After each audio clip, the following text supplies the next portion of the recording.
जैसे आज वाले उफनते घूम रहे हैं। कहा कि बाबा साहब आप बेकार में खुश हैं, आपके लोग गरीब हैं, हमारे खेतों में काम करते हैं, आपके लोग हमारे खेत में जमींदारों के यहाँ मजदूरी करते हैं, 2-2 पैसे में। आपके लोग बिना पढ़े लिखे लोग हैं, आपके लोग मजलूम लोग हैं, हमारे लोग ताकतवर लोग हैं, हम पूंजीपति लोग हैं। हम आपके लोगों को पैसे में खरीद कर, हम आपके लोगों को डरा कर धमका कर, हम आपके लोगों को गुमराह करके आपके लोगों का वोट ले लेंगे और लंबे समय तक शासन करेंगे। परम पूज्य बाबा साहब ने थोड़ी देर सोचा कि हाँ ये बात तो सही है, हमारे लोग तो आज भी करोड़ों की संख्या में गरीब मजलूम में, उनको ये लोग डरा कर धमका कर खरीद कर ये वोट ले लेंगे, शासन करेंगे। लेकिन तुरंत बाबा साहब संभले, उन्होंने कहा हाँ आज हमारे लोग बेशक गरीब हैं, आज पूरे भारत देश में करोड़ों हमें चाहने वाले लोग गरीब हैं, कमजोर हैं, अशिक्षित हैं, मजलूम हैं, लेकिन हमें पूरा भरोसा है हमारी जो आने वाली संतानें होंगी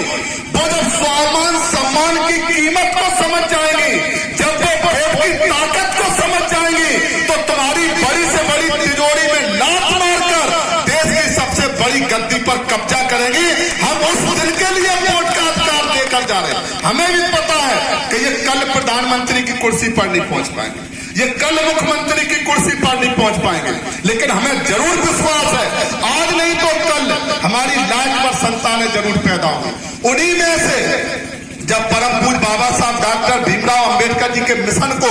उस समय के जिनको जिम्मेदारी दी थी, जैसे आज आप लोग नहीं कहते हो कि फलाना नेता छोड़ गया, फलाना नेता छोड़ गया, कभी आप लोग कहते हो कि माननीय बहन जी में गलती होगी, ये वाला नेता देखो कितना अच्छा है, अब बेचारा रो रहा है, हमें माननीय बहन जी ने निकाल दिया,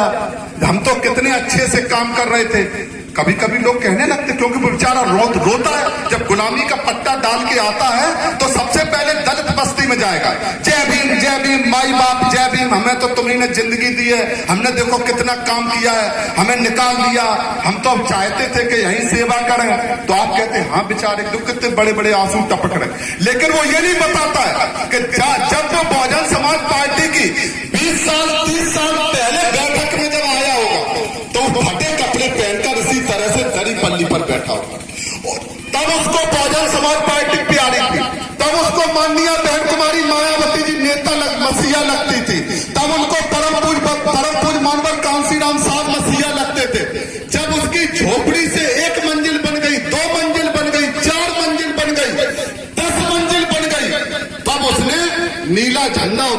उतारकर गुलामी का जो पट्टा पहन लिया है। आप फैसला कर लो कि जब झोपड़ी थी तो नीला झंडा था, जब 10 मंजिल की बिल्डिंग बन गई तो वो झंडा कैसे उतर गया? लानत है तुम्हारे ऊपर, मरते दम तक जो प्यार करता पहले दिन अगर उसने अपने घर पर नीला झंडा लगा लिया, बेशक आज भी उसकी झोपड़ी रखी है, कभी उसके घर से नीला झंडा ना उतरा है ना झुका है, ऐसे कार्यकर्ताओं का मैं लाख बार सर झुकाकर उनका हृदय से सम्मान करता हूं।